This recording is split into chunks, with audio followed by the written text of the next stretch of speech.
الحمد للہ وکفا وسلام علی عبادہ الذین اصطفیٰ اما بعد 19 جمادی الاخری 1443 ہجری 23 جنوری 2022 کو آج کا یہ درس اعوذ باللہ من الشیطان الرجیم کی تفسیر کے حوالے سے 18واں درس ہے۔ آج ہم گفتگو کریں گے کہ اعوذ باللہ کی تکمیل کن چیزوں سے ہوتی ہے۔ ہم جب اللہ سے پناہ مانگتے ہیں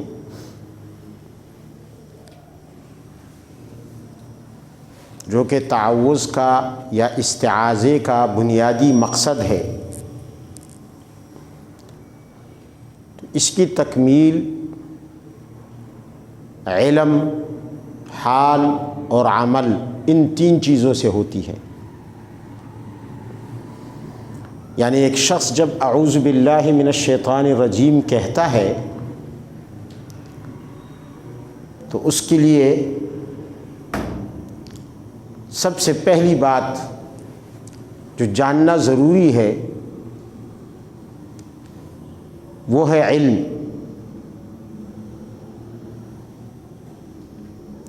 اور علم کس بات کا؟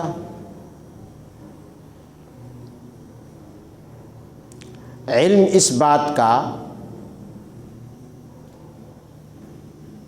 کہ جب انسان پناہ مانگتا ہے اللہ سے، اللہ کی، تو اس کو ذہن میں یہ بات رہنی چاہیے اور اس کو مستحضر ہونی چاہیے، اس کے ذہن میں موجود ہونی چاہیے کہ جس ذات سے میں پناہ مانگ رہا ہوں اس ذات کے اندر ایک صفت عالم ہونے کی ہے کہ وہ ذات تمام معلومات کو جانتی ہے، اس کے علم کے دائرے سے باہر کوئی چیز نہیں۔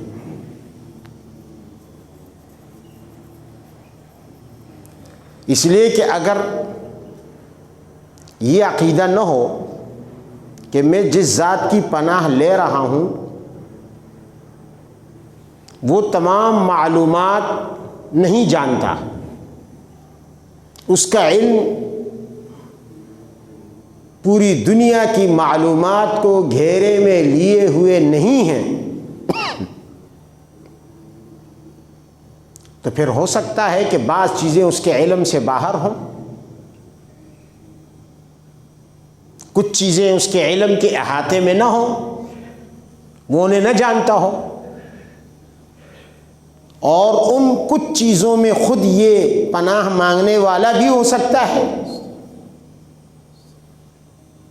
کہ پناہ مانگنے والے کا اسے کچھ پتہ نہ ہو، نہ اس کے حالات کا پتہ ہو، تو پھر پناہ مانگنا فضول ہے۔ پہلے تو اس بات کا علم، دوسرا یہ کہ وہ قادر ہے، اس بات کا علم ہونا بھی ضروری ہے۔ تمام ممکنات پر، تمام موجود چیزوں پر، ایک ایک ممکن، ایک ایک مخلوق پر وہ قدرت رکھتا ہے۔ جب اعوذ باللہ کہنے والا پناہ کے لیے، پناہ طلب کرنے کے لیے یہ اعوذ باللہ کہے گا تو اس کے لیے ذہن میں اس بات کا ہونا ضروری ہے، یہ عقیدہ ہونا ضروری ہے، ورنہ استعاذہ مانگنا بیکار ہے کہ جب وہ قدرت ہی نہیں رکھتا، اختیار ہی نہیں رکھتا، طاقت ہی نہیں رکھتا، پھر کیا فائدہ ہوا پناہ مانگنے کا؟ ہو سکتا ہے وہ پناہ دینے پر بھی قدرت نہ رکھے۔ تیسرا یہ علم ہونا ضروری ہے کہ وہ ذات جس کی میں پناہ لے رہا ہوں، جس سے میں پناہ طلب کر رہا ہوں، وہ جواد ہے، بخیل نہیں ہے۔ بخیل کا معنی کنجوس، جواد ہے یعنی جود اور کرم اور سخا اس کی صفت ہے، بخیل نہیں ہے۔ اس لیے کہ اگر وہ بخیل ہو، اس کی نظر میں، پناہ مانگنے والے کی نظر میں، تب بھی پناہ مانگنا بیکار ہے۔ ممکن ہے وہ بخل کر جائے، کنجوسی کر جائے، پناہ نہ دے۔ تیسرا علم، چوتھا علم اس بات کا ہونا ضروری ہے کہ پناہ دینے پر وہ اکیلے قادر ہے اور کوئی شریک نہیں، اور کوئی پناہ دینے پر قدرت نہیں رکھتا۔ اس لیے کہ اگر یہ علم نہ ہو تب بھی پناہ دینا، پناہ مانگنا فضول ہے، پھر تو شوق ہی نہیں ہوگا، دلچسپی نہیں ہوگی۔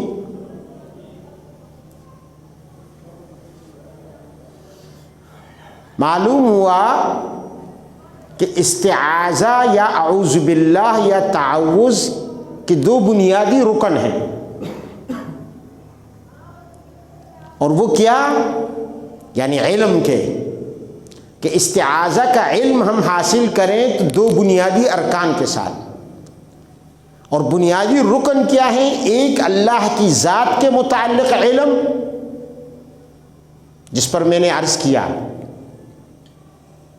تمہید میں، اور ایک اپنی ذات سے متعلق علم۔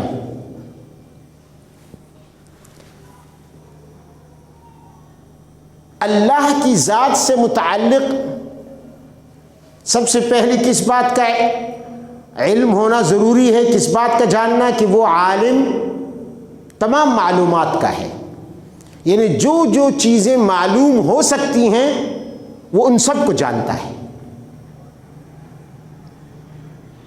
تو انہی چیزوں میں ایک پناہ مانگنے والے کی ہستی ہے اور اس کی حالت ہے۔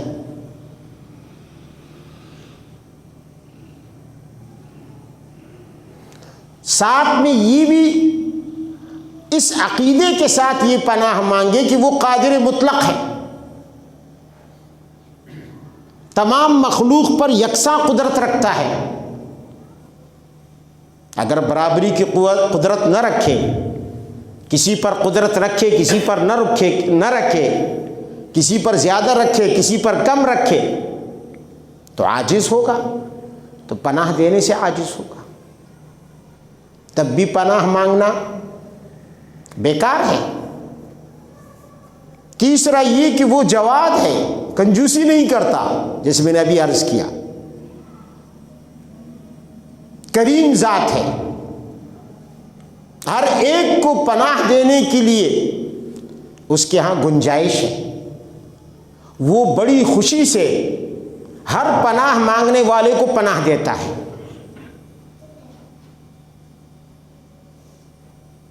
اور چوتھا یہ کہ صرف وہی قدرت رکھتا ہے، تاکہ انسان جب پناہ مانگے تو اس کی دلچسپیوں کا نقطہ، مرکزی نقطہ صرف ایک ہی ذات ہو، پوری توجہ اسی کی طرف ہو، دل اسی کی طرف متوجہ ہو۔ اس کی مثال ایسی ہے جیسے ایک شخص دشمن سے بھاگ رہا ہو اور اس کے پیچھے دشمن لگا ہے، اور وہ بھاگتے بھاگتے کسی محلے میں گھس گیا جہاں بہت سارے گھر ہیں،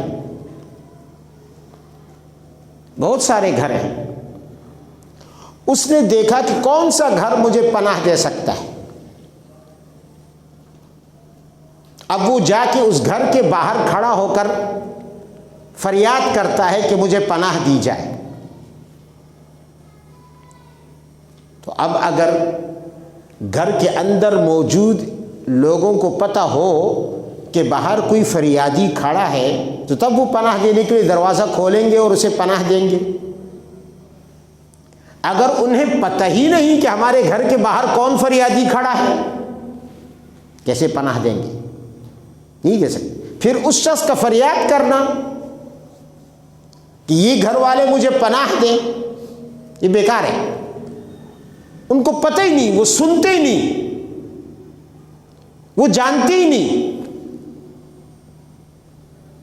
تو اس صورت میں اس شخص کا اس گھر کے باہر کھڑے ہو کر پناہ طلب کرنا یہ عبث اور لغو کام ہے۔ دوسرا یہ کہ وہ شخص جس گھر کے باہر کھڑا ہے، گھر کے اندر کے لوگوں میں اتنی تھپڑ اور طاقت ہو کہ جس دشمن سے وہ بھاگا ہے اس کا وہ مقابلہ کر سکیں اور اس پر غالب آ سکیں، اس کو روک سکیں، اس کو پناہ دینے پر قدرت رکھ سکیں۔ دیکھو، آپ کے اس ملک میں ایک شخص پناہ لینے کے لیے آیا، امریکہ میں اس نے 2 قتل کیے، جس کا نام عامل کانسی تھا۔ وہ بھاگا وہاں سے پناہ لینے کے لیے پاکستان آیا، امریکہ اس کے پیچھے لگ گیا، بے وقوف تھا۔ اس کے ذہن میں یہ بات نہیں آئی کہ جس سے میں پناہ طلب کر رہا ہوں وہ پناہ دینے پر قادر نہیں ہے، وہ دباؤ برداشت نہیں کر سکتا۔ تو ایسے ملک سے پناہ لینے کے لیے وہ آیا کہ جو ملک اس پر پناہ دینے کی، اس کے لیے اسے پناہ دینے کی قدرت رکھتا ہی نہیں تھا اس دشمن کے مقابلے میں۔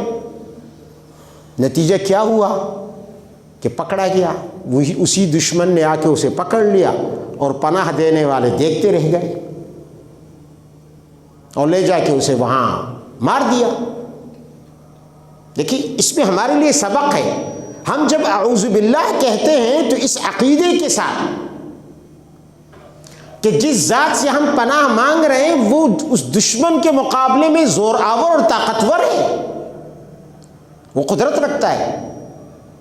پاکستان کی طرح نہیں ہے کہ دشمن کے سامنے ڈھیر ہو جائے اور پناہ لینے والے کو پناہ دے دے، نہ دے سکے اور اسے دشمن کے حوالے کر دے۔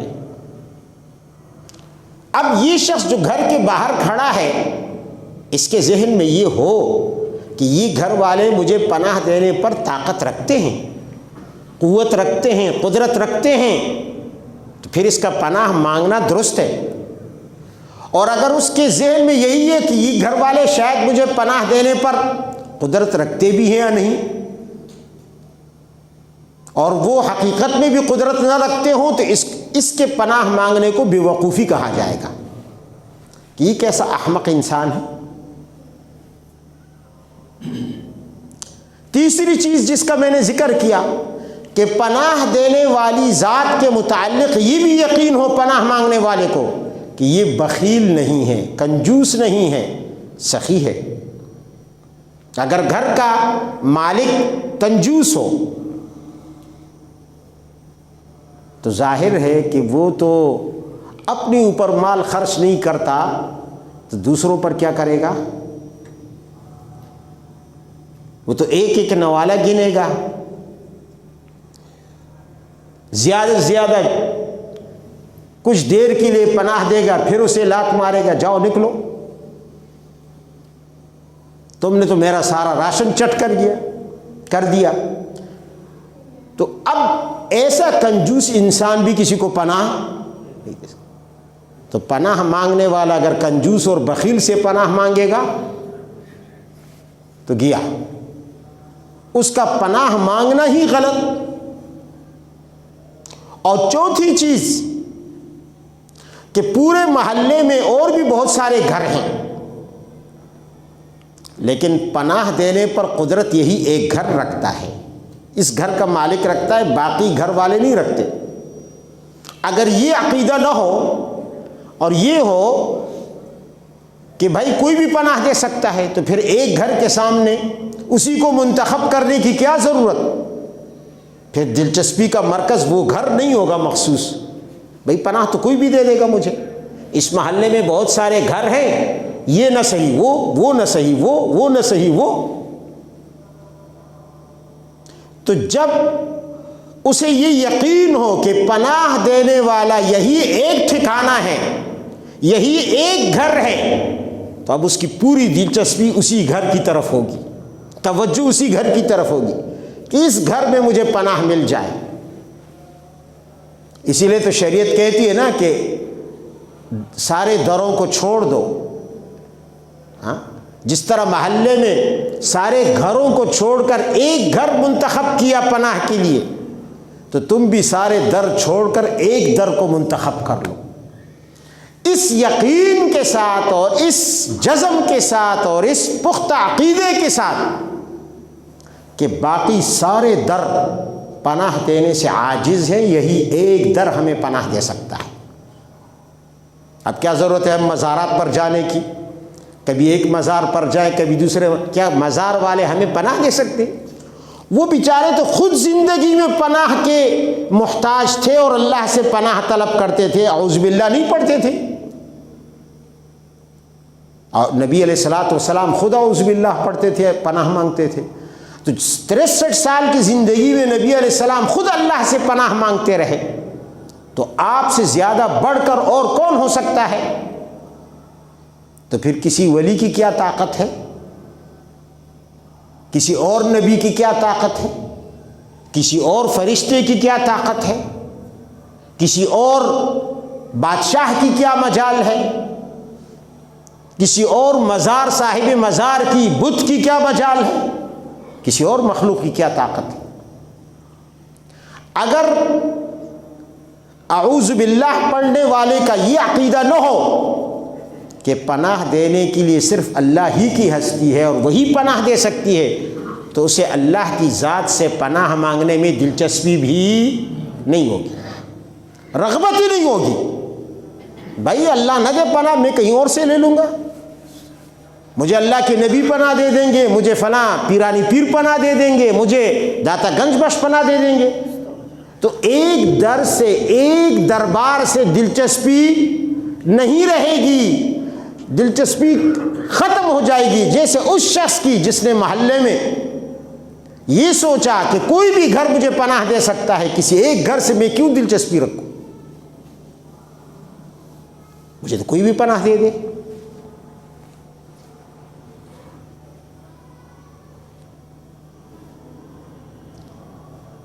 اب جب یہ علم حاصل ہوا کہ عالم اللہ کی ذات ہے، دیکھیں قادر، پناہ مانگنے والے کے دل میں یہ عقیدہ جم گیا، قادر بھی اللہ ہی کی ذات ہے، جواد اللہ ہی کی ذات ہے، اور پناہ دینے پر اکیلے وہی قدرت رکھتا ہے۔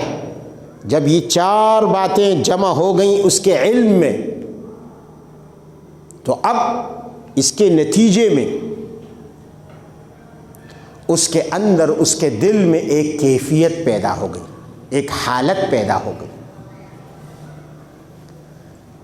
ان چار نظریات اپنانے اور انہیں دل میں بسانے کے بعد اب دل کے اندر ایک کیفیت پیدا ہوگی، ایک حالت پیدا ہوگی۔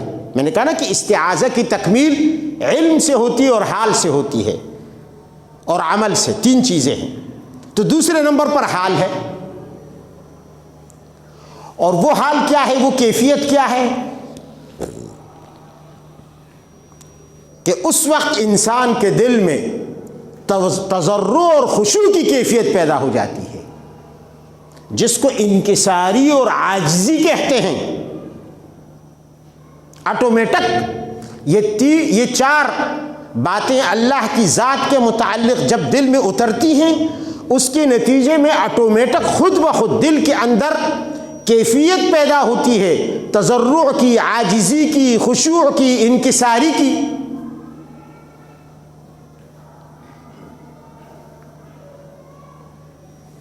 اور جب یہ کیفیت پیدا ہو جائے تو اس کیفیت کے پیدا ہونے کے بعد پھر دو صفتیں انسان کے اندر پیدا ہوتی ہیں، یعنی ان چار باتوں کے علم کے بعد یہ کیفیت، اس کیفیت کے بعد پھر دو صفتیں، ایک صفت دل میں پیدا ہوتی ہے اور ایک صفت زبان پر پیدا ہوتی ہے۔ دل کے اندر جو صفت پیدا ہوتی ہے وہ کیا ہے؟ وہ ہے مرید ہونے کی صفت. دل مرید بن جاتا ہے. یہاں مراد مرید سے میری تصوف کی اصطلاح نہیں ہے کہ کسی پیر کا مرید ہو. مرید عربی زبان کا لفظ بمعنی ارادہ کرنے والا. جب انسان کو پناہ دینے والی ذات کے متعلق 4 باتوں کا علم حاصل ہو جائے اور اس کے نتیجے میں اس کے دل کے اندر کیفیت پیدا ہو جائے تواضع اور انکساری کی، تو اس کے دل میں مرید ہونے کی صفت پیدا ہوتی ہے. یعنی اس کا دل ارادہ کرنے لگتا ہے. کس بات کا ارادہ؟ ارادہ اس بات کا کہ تمام آفات اس سے دفع ہو جائیں، تمام شرور سے، تمام شروں سے اس کی حفاظت ہو جائے، ہر آفت سے، ہر شر سے، ہر برائی سے.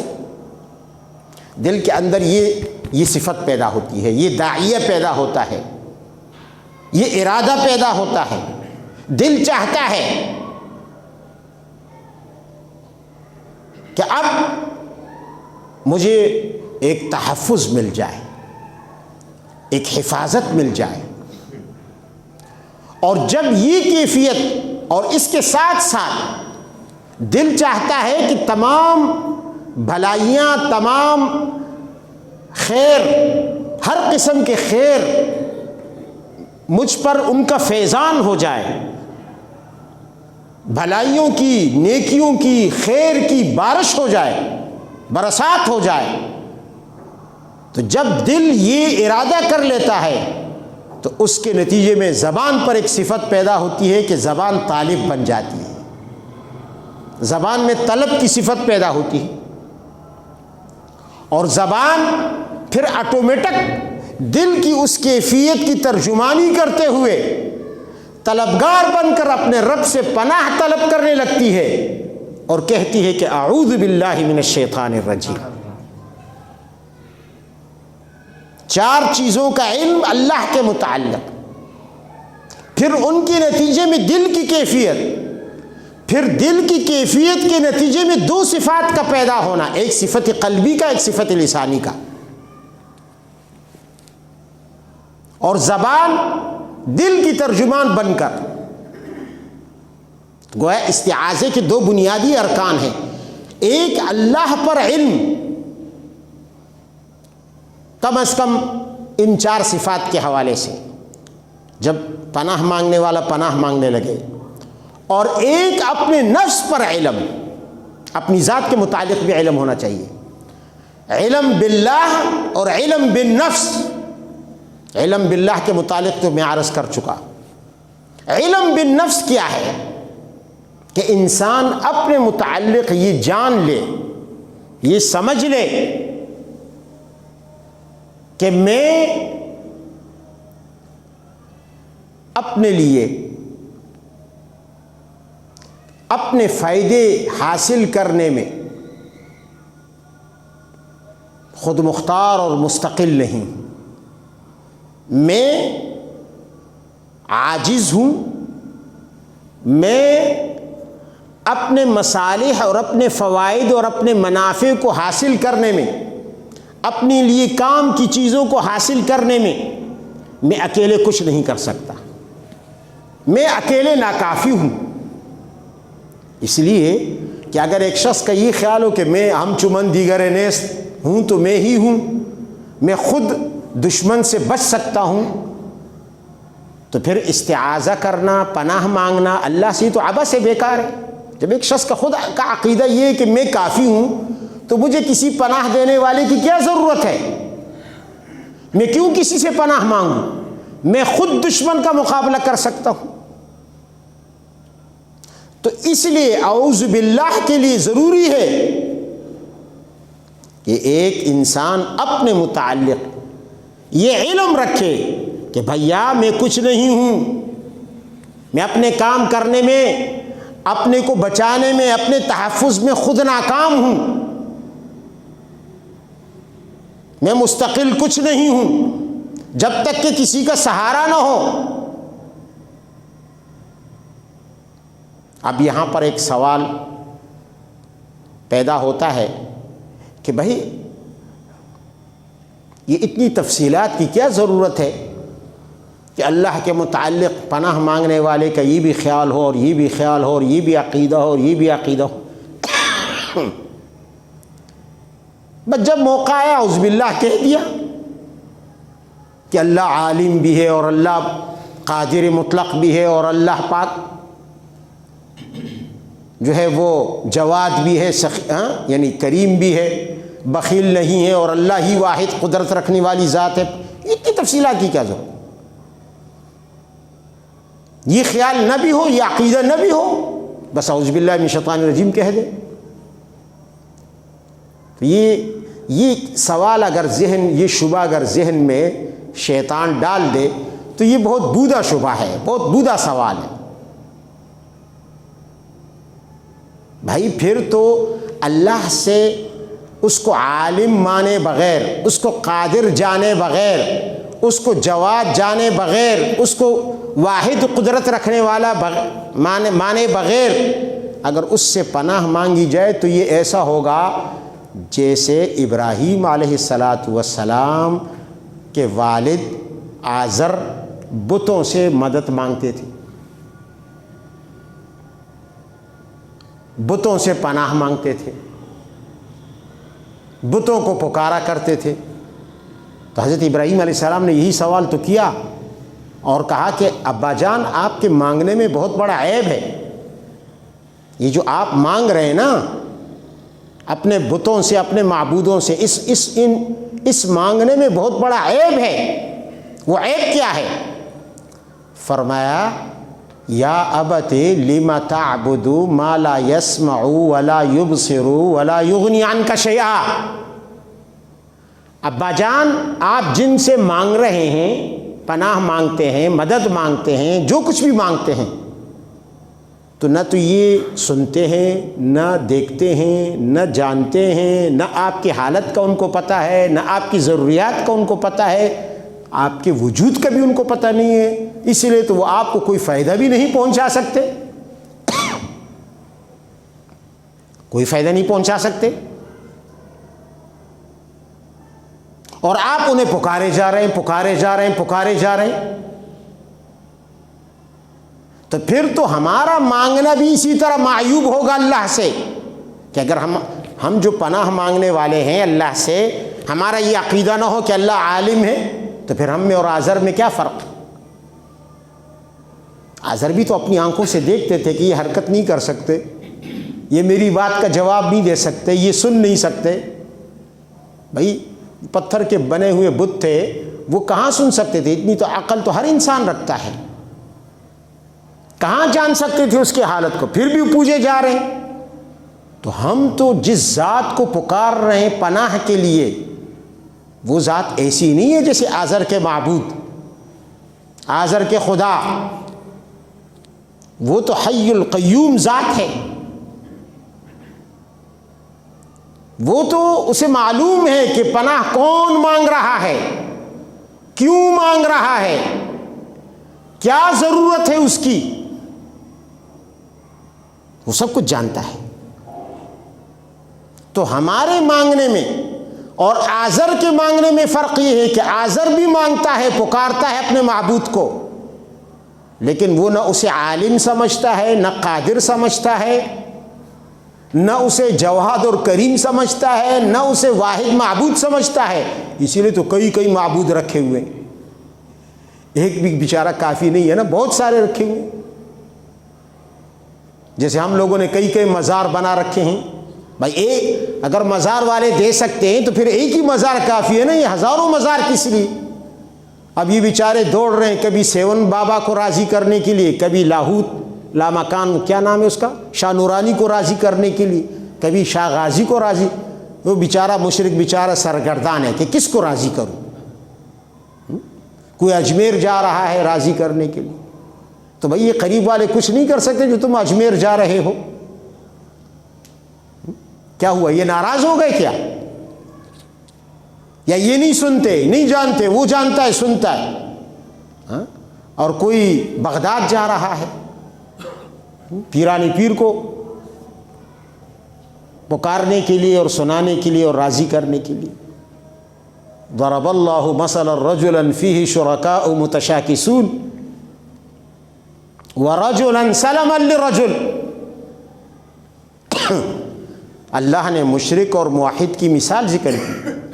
موحد ایک در کا ہوتا ہے تو ایک در کا راضی کرنا آسان ہے، اور وہ جانتا ہے کہ وہ در عالم بھی ہے، قادر بھی ہے، توحید مطلق کا عقیدہ رکھتا ہے کہ پورے عالم کا واحد مدبر ہے، پوری کائنات کا واحد چلانے والا ہے، بس اسی ایک کو راضی کر دو، باقی دنیا ناراض ہی رہے، کوئی مسئلہ نہیں. اور یہاں تو وَرَجُلًا فِيهِ شُرَكَاءُ مُتَشَاكِسُونَ، ایک بندہ وہ ہے جس کے کئی آقا ہیں، کبھی اس کو خوش کرنے کی کوشش کرتا ہے، کبھی دوسرے کو، کبھی تیسرے کو، کبھی چوتھے کو. تو میں عرض یہ کر رہا تھا کہ یہاں پہ ابراہیم علیہ السلام کی پکارنے میں جو عیب ہے، وہ ابراہیم علیہ السلام کے والد کے پکارنے میں جو عیب ہے وہ حضرت ابراہیم نے واضح کر دیا. اور یہ عیب ہمارے پکارنے میں نہیں ہے، اس لیے کہ ہم اس الحی القیوم ذات کو پکارتے ہیں جو عالم بھی ہے، جو قادر بھی ہے، جو جواد بھی ہے اور واحد قادر مطلق. معلوم ہوا کہ اعوذ باللہ من الشیطان الرجیم کہنا اس وقت تک درست نہیں ہے جب تک کہ انسان کو معلوم نہ ہو ربوبیت کی عزت اور عبودیت کی ذلت. جب تک خالق کائنات کی عزت اور قوت معلوم نہ ہو، اور جب تک اپنی بندگی کی ذلت معلوم نہ ہو، اس وقت تک اعوذ باللہ من الشیطان الرجیم کہنا ہی درست نہیں ہے.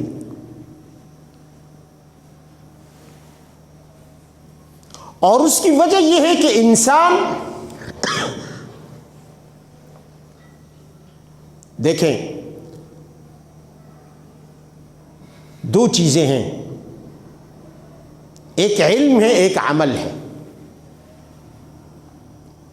ایک علم ہے، ایک عمل ہے، اور دونوں میں انسان اس ذات کا محتاج ہے، علم میں بھی اور عمل میں بھی.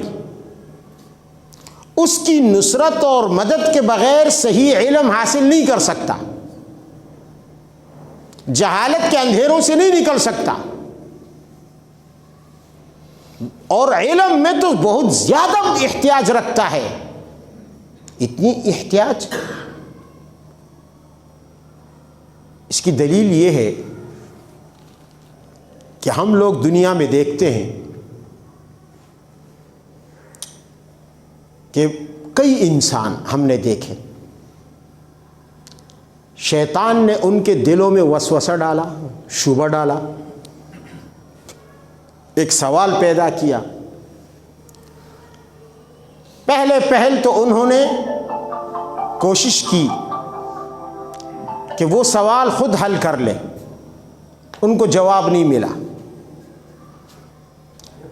لوگوں سے بھی پوچھا، سامنے والے بھی نہ بتا سکے، اس کی تشفی نہ کر سکے. کوئی ایسا ماہر نہ ملا جو اس کا شبہ ختم کر دیتا اسی جگہ پر. خود اس کے اندر بھی یہ صلاحیت نہیں تھی کہ وہ اس شبہ کو، اس وسوسے کو وہیں ختم کر کے مطمئن ہو جاتا. وقت گزرنے کے ساتھ ساتھ پہلے وہ وسوسہ تھا، پھر شبہ بنا، پھر جب اس نے دیکھا کہ اس شبے کا کوئی جواب نہیں ہے، نہ میرے پاس ہے نہ دوسرے لوگوں کے پاس ہے، تو وہ شبہ رفتہ رفتہ رفتہ رفتہ اس کے ذہن میں پختہ ہوتا گیا. اور ایک وقت ایسا آیا کہ وہ اس کا عقیدہ بن گیا. پھر ایک وقت ایسا آیا کہ صرف اس کا عقیدہ نہیں بنا، اس نے لوگوں کو بھی اس کی طرف دعوت دینا شروع کر دی.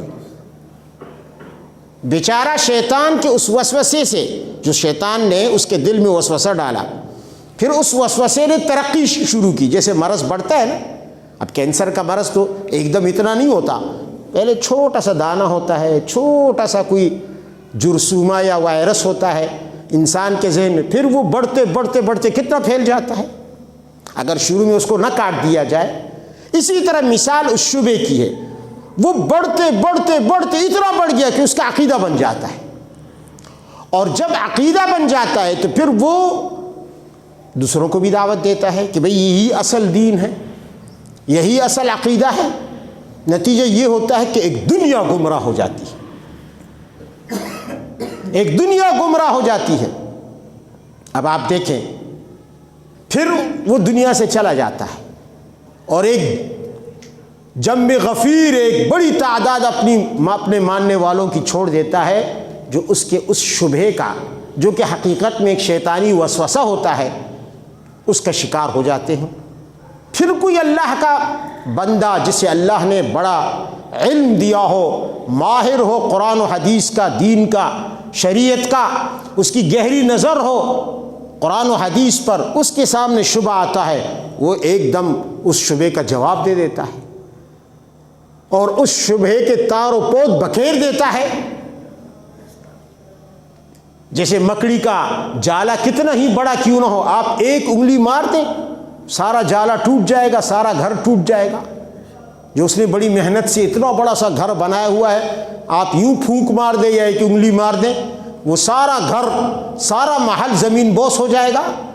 تو ایک ماہر پیدا ہوتا ہے جو اس پورے شبہے پر بنی ہوئی عمارت کو اپنے جواب سے دھڑام کر کے گرا دیتا ہے۔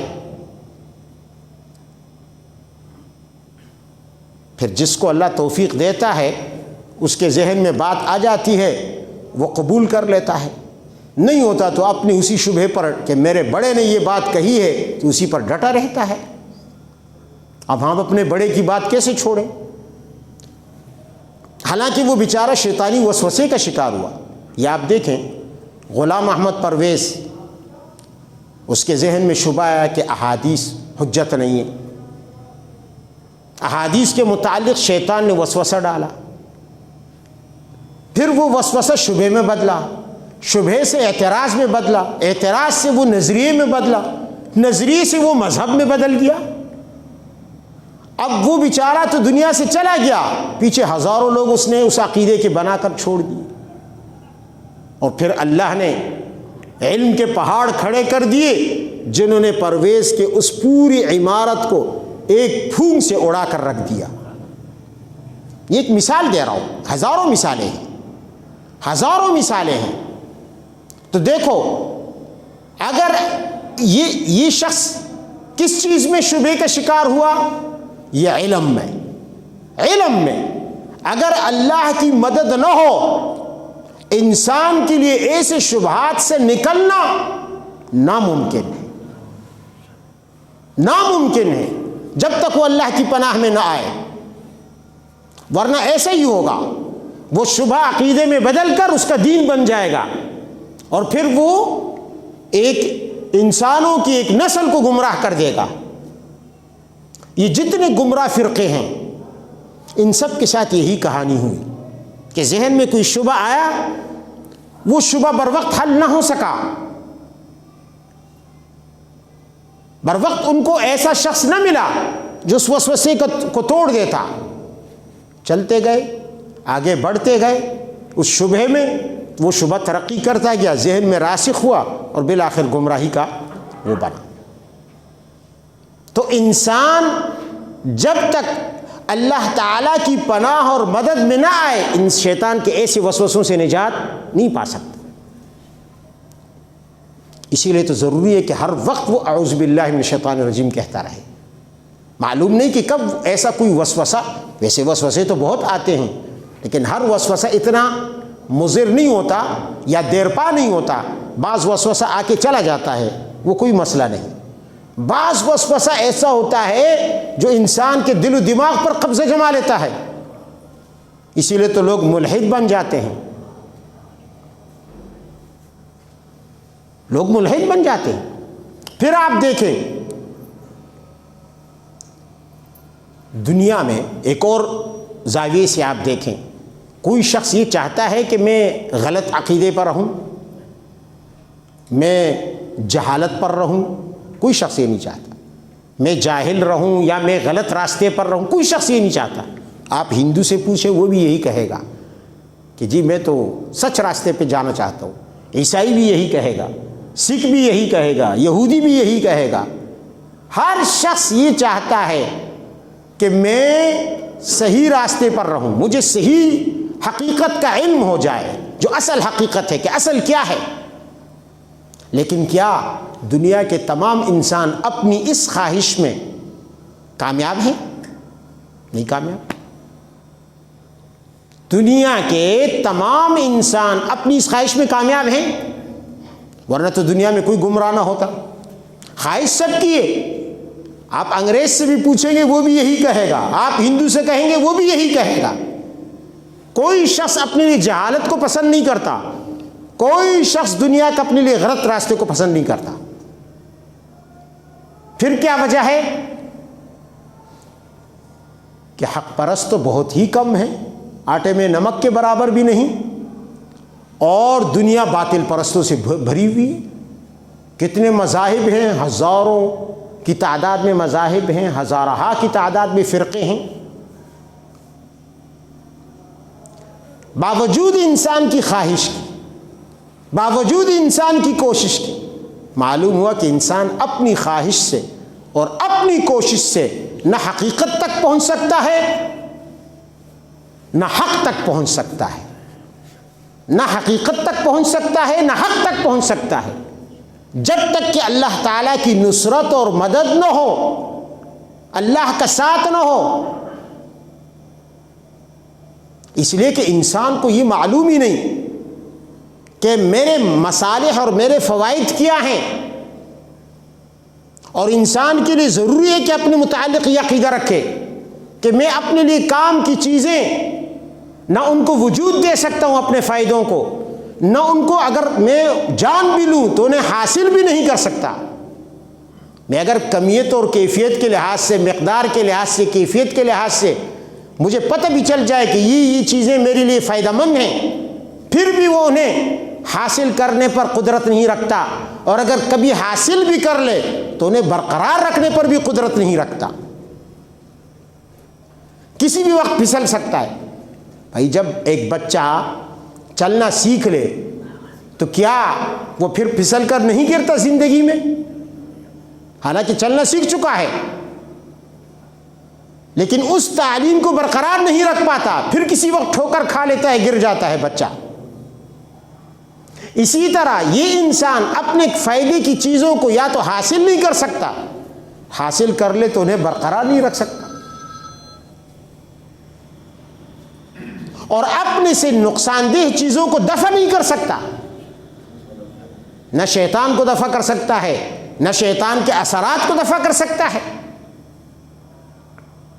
نتیجہ یہ ہوگا کہ یہ انسان پھر ٹھوکر کھائے گا، اس بچے کی طرح جو چلنا سیکھ چکا پھر بھی گر رہا ہے، اور زندگی میں تو کئی مرتبہ گر جاتا ہے. بڑے ہو کر، جوان ہو کر بھی گر جاتا ہے، ادھیڑ عمر ہو کر بھی گر جاتا ہے، اچھی خاصی طاقت آنے کے بعد بھی ٹھوکر کھا جاتا ہے، گر جاتا ہے. تو اسی طرح انسان ہے. لہذا ہر لحظہ، ہر لمحہ، ہر سیکنڈ میں اس کے لیے ضروری ہے کہ وہ اپنے آپ کو اللہ کی پناہ میں دیتا رہے. جیسے بچہ چلنا سیکھنے کے باوجود باپ کی انگلی پکڑ کر چلتا ہے، حالانکہ چل سکتا ہے، پھر بھی باپ کی انگلی پکڑ لیتا ہے کہ جی مجھے چلاؤ. اس لیے کہ اگر باپ کی انگلی نہیں پکڑے گا تو وہ ڈرے گا کہ میں کسی وقت گر جاؤں، پھسل جاؤں، ٹھوکر کھا لوں. تو جب تک انگلی پکڑے رہے گا تب تک وہ بچا رہے گا، اور جب انگلی چھوڑ دی گر جائے گا. اسی طرح ہر لحظہ، ہر لمحہ انسان کے لیے ضروری ہے کہ وہ اپنے آپ کو اللہ کی پناہ میں دیتا رہے. یہ پناہ ہمارے لیے اپنے والد کی انگلی کی طرح ہے. بچے کے لیے جس طرح والد کی انگلی ہے، اسی طرح یہ اعوذ باللہ ہمارے لیے اس والد کی انگلی کی طرح ہے جو بچے کے ہاتھ میں ہو. اور جو ہی انگلی چھوٹی بچے نے ٹھوکر کھائی اور گرا. تو یہاں بھی جیسی اللہ کی پناہ سے نکلا اور ادھر ٹھوکر کھائی. تو اعوذ باللہ من الشیطان الرجیم میں ضروری ہے کہ انسان اس عقیدے کے ساتھ، اس ذہن کے ساتھ پناہ مانگے. یہ صرف ایک رسمی کلمہ نہیں ہے. میں نے دراصل اس پر اتنی تفصیل سے جو گفتگو کی ہے، اور آج 18واں درس ہے الحمدللہ، یہ میں بتانا یہ چاہ رہا ہوں کہ یہ ایک رسمی جملہ نہیں ہے، کوئی منتر نہیں ہے جیسے ہم ہندی زبان میں کوئی منتر ہو یا مختلف زبانوں میں منتر ہوتے ہیں. یہ کوئی منتر کا کلمہ نہیں ہے، یہ ایک پورا ایک علوم کا ایک ٹھاٹے مارتا ہوا سمندر ہے، نظریات اور عقائد دے رہا ہے. یہ تربیت کا ایک مدرسہ ہے، تعوذ، جو ہمیں تربیت دے رہا ہے کہ ہم پناہ کس سے مانگے. ہمیں ادب سکھا رہا ہے، ہمیں طریقہ سکھا رہا ہے، ہمیں ٹریننگ دے رہا ہے کہ پناہ کس سے مانگے اور کس کی پناہ مانگے اور کیسے مانگے اور کس سوچ کے ساتھ مانگے، کس فکر کے ساتھ مانگے، کس فکر کے ساتھ مانگے.